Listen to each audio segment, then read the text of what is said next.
அப்துல்லா இப்னு Umar ரலியல்லாஹு அன்ஹுமா அவர்கள் ஒரு சபையில் நீண்ட நேரம் அமர்ந்து பேசிக் கொண்டிருந்தார்கள்.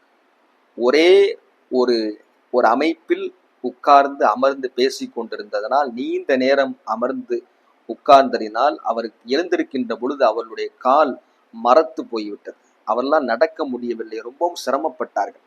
பக்கத்தில் இருந்த ஒரு நபர் சொன்னார், உதுக்குர் அஹப்பன் நாசி இலைக்க, உங்களுக்கு மக்களிலே மிகவும் பிரியமானவருடைய பெயரை சொல்லுங்கள் என்று சொன்ன பொழுது அப்துல்லா இப்னு உமர் ரலியல்லாஹு அன்ஹு சொன்னார்கள், யா முஹம்மத் ஸல்லல்லாஹு அலைஹி வஸல்லம் என்று சொன்ன பொழுது அவர்கள் காலில் இருந்த மிகுந்த அந்த வேதனை உடனடியாக நீங்கியது என்று ஒரு செய்தியை நாம் பார்க்கின்றோம். அஷிஃபா என்ற கிதாபிலும் இமாம் புகாரி ரஹ்மத்துல்லாஹி அவர்கள் அதபுல் முஃபரதில் இந்த செய்தியை பதிவு செய்வார்கள். சஹாபிகள் எல்லா நிலையிலும் முஹம்மது ஸல்லல்லாஹு அலைஹி வஸல்லம் அவர்களை நினைத்து, அவர்களை நினைவு கூர்ந்து, அவர்களை புகழ்ந்து தங்களுக்கு வரக்கூடிய சிரமங்களை நீக்கிக் கொண்டார் என்று நாம் பார்க்கின்றோம்.